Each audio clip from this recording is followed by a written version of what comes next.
Good afternoon बच्चों। हम कल की क्लास में कर रहे थे solution of pair of linear equation. तो सब्स्टिट्यूशन मेथड से हम क्वेश्चन कर रहे थे।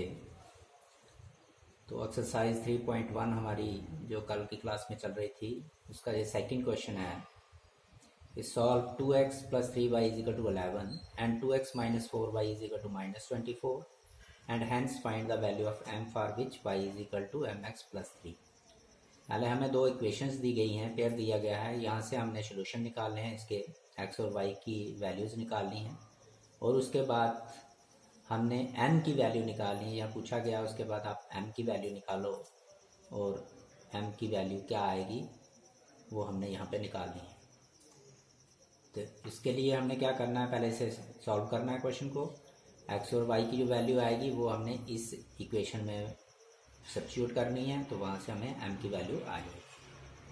तो ये हमारी first equation 2x plus 3y is equal to 11।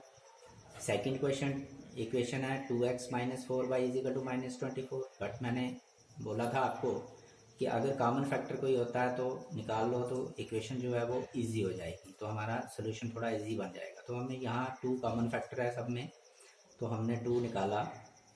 तो x minus 2y is equal to, इसे भी मैंने तोड़ दिया 2 मल्टीप्लाई माइनस 12 क्योंकि 24। तो 2 और 2 कैंसिल हो जाएंगे, तो रह गया हमारे पास x minus 2y is equal to minus 12। ये हमारी हो गई सेकेंड इक्वेशन। तो जैसे मैंने बोला था कल आपको कि आप ये कोई भी एक इक्वेशन ले लीजिए, मगर वो इक्वेशन लो वो आपको आसान बनाएगी आपके क्वेश्चन को, जिसमें एक वेरिएबल का कोफिशिएंट 1, जैसे उसमें यहाँ 2 है 3 है, तो इसमें एक इसका 1 है, तो हम ये लेंगे, थोड़ा इजी बन जाएगी। तो इक्वेशन हम कौन सी लेते हैं, सेकंड। तो from equation second x is equal to minus 12, तो ये 2y को हमने ट्रांसपोज किया प्लस 2y हो गया। x is equal to 2y, इसको थोड़ा मैंने रीअरेंज करके लिखा क्योंकि माइनस 12 है तो आप थोड़ी सी गलती कर देते हो, तो इसलिए मैंने नहीं तो आप यहाँ से भी पुट कर सकते थे। 2y प्लस का है 2y माइनस 12 लिखा। आप substituting the value of equation third की वैल्यू हमने पुट करनी है इन इक्वेशन फर्स्ट, क्योंकि सेकंड हमने ली थी तो फर्स्ट में पुट करनी है हमने इन इक्वेशन फर्स्ट। तो फर्स्ट क्या हमारे पास 2 इंटू एक्स, 2x की वैल्यू हमने यही 2y minus 12 plus 3y is equal to 11। तो जब हमने मल्टीप्लाई किया 2 इंटू 2 4 है y minus 24 plus 3y is equal to 11। तो 4y plus 3y is equal to 7y is equal to 11, और 24 को हमने यहाँ से ट्रांसपोज किया राइट साइड पे लेके गए, तो ये यहाँ माइनस है तो प्लस हो गया। तो 7y इज इक्वल टू 24 और 11 35, तो y इज इक्वल टू 35/7। तो 7 1 7 7 5 तो y इज इक्वल टू 5 आ गया। y की वैल्यू हमारी आ गई। अब put y is equal to 5 in equation third, हम थर्ड में डालेंगे। तो x is equal to 2 into y की जगह हमने क्या रखना है 5 minus 12 is equal to 10 minus ये 5 into 2 10 minus 12 is equal to minus 2। तो x की वैल्यू हमारे पास आ गई माइनस 2। सोल्यूशन जो है हमारा इसका निकल गया, x is equal to minus 2 and 5 is equal to y is equal to 5। तो ये हमारा इस इक्वेशन का पेयर ऑफ इक्वेशन का सोल्यूशन निकल गया। अब हमें आगे क्वेश्चन दोबारा पूछा गया थोड़ा कि m की वैल्यू निकालो, यहाँ के हमें दिया हुआ है y is equal to M X plus 3। तो हमने क्या करना है, जो x और y की जो वैल्यूज आई है हमारे पास ये पुट करनी है in x y is equal to M X plus 3। तो ये अब y इज इक्वल टू कितना है 5 लिखा हमने, is equal to m into X की जगह हम क्या लिखेंगे नेगेटिव माइनस 2, तो माइनस 2 लिखा हमने प्लस ये वाला 3। तो अब 5 ये 3 हम ट्रांसपोज करेंगे इधर, तो लेफ्ट हैंड साइड पे आएगा, तो 5 minus 3 is equal to minus 2m, ये माइनस 2m हो गया। 5 minus 3 is equal to 2 is equal to minus 2m। तो थोड़ा सा द्वारा ये वाली साइड इधर ले आते हैं और ये इधर ले चले जाते हैं, therefore minus 2m is equal to 2। तो m is equal to minus 2/2। तो ये हमारा ये इधर आया जब, तो माइनस 2 तो माइनस ऊपर ले गए हम, तो ये बन गया काट के m इज इक्वल टू -1, तो m इज इक्वल टू -1 आ गया।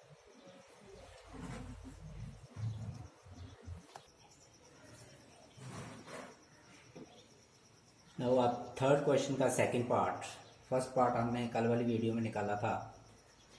द क्वेश्चन है the larger of the two supplementary angle succeed by the smaller by 18 degree find them. ये भी बहुत इंपॉर्टेंट क्वेश्चन है। तो कहा गया कि दो सप्लीमेंट्री एंगल दिए गए हैं हमें, तो पहले आपको सप्लीमेंट्री एंगल पता होना चाहिए। सप्लीमेंट्री एंगल्स क्या होते हैं?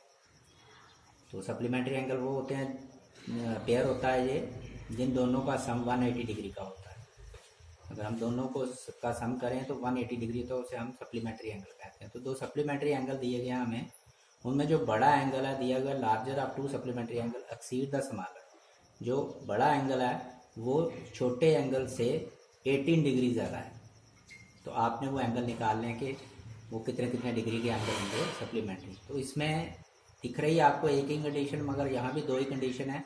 एक तो सप्लीमेंट्री एंगल्स दिए गए हैं और दूसरी कंडीशन दी गई है जो बड़ा एंगल है वो छोटे एंगल से 18 डिग्री ज़्यादा है।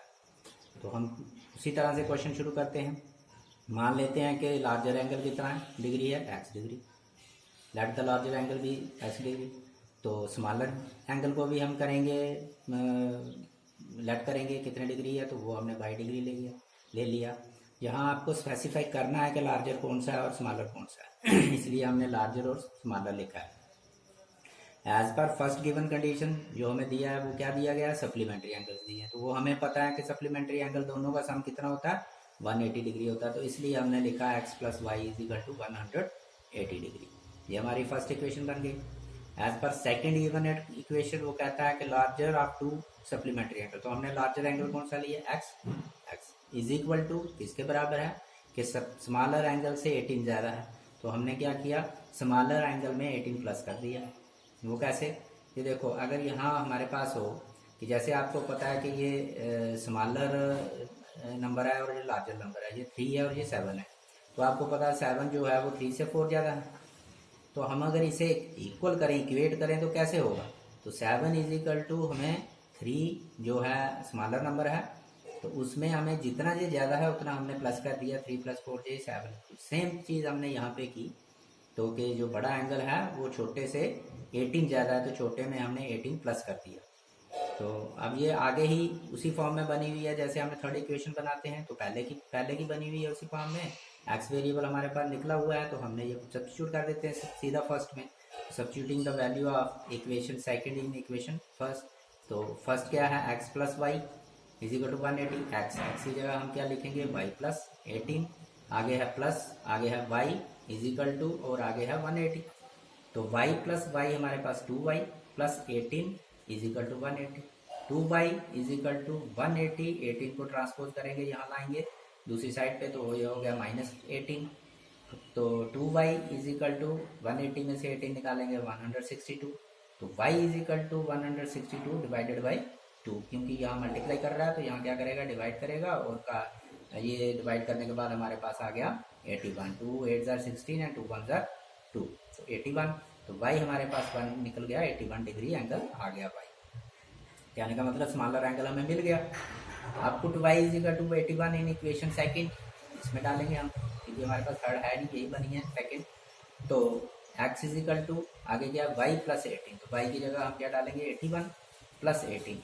तो इन दोनों को प्लस करके x इज इक्वल टू 99 बन गया। देयरफॉर हमारे पास x और y की वैल्यू आ गई। x हमने क्या लिया हुआ है, larger angle. Therefore larger angle is equal to, द्वारा आपको वहाँ पुट करना है, तो वो क्या, x आया 99, तो x डिग्री हो गया। स्मॉलर एंगल y आया आपके पास 81, तो 81 डिग्री हो गया। तो ये हमारे आ गए लार्जर एंगल 99 और स्मॉलर एंगल 81। तो ये हमने निकालने थे सप्लीमेंट्री एंगल। आप थोड़ा सा इसे चेक भी कर लेते हैं, आप हमारा क्वेश्चन ठीक है, कंडीशंस आ रही है नहीं है। पहले बात कहा कि ये सप्लीमेंट्री है, तो इन दोनों का सम आना चाहिए हमारे पास 180। तो ये मैंने सम किया 99 और 81, तो ये आ गया 180। और दूसरी बात उन्होंने ये कही कि ये जो बड़ा एंगल है वो छोटे से 18 ज़्यादा होना चाहिए। तो बड़ा एंगल हमारे पास 99 है, तो इसका मतलब छोटे में 18 प्लस करके 99 आना चाहिए। बड़ा ये 99, छोटा 81, उसमें 18 प्लस करें तो हमारे पास 99। देयरफॉर कंडीशंस हमारी सेटिस्फाई हो रही हैं, तो ये क्वेश्चन, ये आंसर हमारा बिल्कुल ठीक है।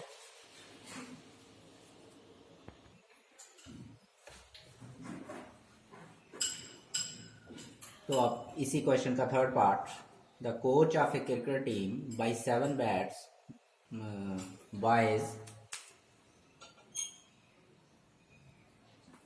7 bats and 6 balls from rupees 3800. Later she buys 3 bats and 5 balls for rupees 1750. Find the cost of each bat and each ball. वे बिल्कुल सेम क्वेश्चन जो आपने फर्स्ट एक्सरसाइज में थर्ड क्वेश्चन किया, सेकंड क्वेश्चन किया, उसी तरह से है। तो उसी तरह से लेना है हमने ये पूरा क्वेश्चन कि अगर एक क्रिकेट का कोच जो है वो अगर 7 बॉल बैट्स और 6 बॉल खरीदते हैं तो 3800 रुपीज़ के खरीदेंगे। अगर वही 3 बैट और 5 बॉल्स खरीदे तो 1750 रुपये लगेंगे। तो बताइए एक बैट की कितनी कीमत है और एक बॉल की कितनी कीमत होगी। तो उसी तरह से पूरा सेम क्वेश्चन है ये। Let the cost of 1 bat is equal to rupees x. तो एक बैट के लिए हम मान लेते हैं कॉस्ट एक्स, कीमत एक्स, और एक बॉल के लिए मान लेते हैं रुपीज़ वाई। एज पर फर्स्ट गिवन कंडीशन 7x, क्योंकि 7 बैट हैं, 7x plus 6 ball 6 into y, तो इज इक्वल टू ये कितने के आएंगे 3800। ये हमें कंडीशन दी गई है। तो ये मैंने उस दिन पूरा समझाया था आपको कि ये क्यों बनता है ऐसे। तो बिल्कुल सेम तरीका वहाँ से द्वारा पिक्चर को देख के देख लेना कि कैसे ये बना कि 7 की बैट कितने खरीदने हैं आपने 7, तो उसका रेट क्या है एक्स रुपीज़ है, तो 7 इंटू एक्स। बॉल कितने खरीदने हैं 6, तो 6 इंटू उसका रेट है y, 6 into y is equal to 388। Similarly ये दूसरी बार 3 बैट्स और 5 बॉल्स, तो 3 into x plus 5 into y is equal to 1750। ये सेकेंड इक्वेशन बन गई। अब इन दोनों इक्वेशन में कोई भी ऐसा वेरिएबल नहीं है जिसका कोफिशिएंट 1 है। इसमें 7, इसमें 6, इसमें 3, इसमें 5। इसलिए यहाँ पे हमें मजबूरी है, हम वो चीज़ यूज़ नहीं कर सकते। हम कौन सी ले इक्वेशन, जो मर्जी ले लें, दोनों में एक जैसी चीज़ हो। मगर फिर भी हम अगर नीचे वाली सेकंड वाली पकड़ें तो इसमें थोड़ा शायद ईजी हो जाए। तो वैसे कोई भी ले लो तो एक जैसी हैं दोनों।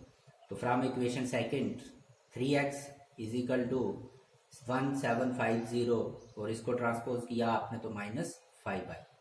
तो x is equal to 1750 1750 minus 5y upon, क्योंकि यहाँ ये मल्टीप्लाई कर रहा है 3, तो ये हो गया होल अपॉन 3।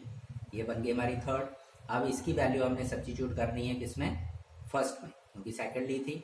तो substitute equation third in equation first we gate.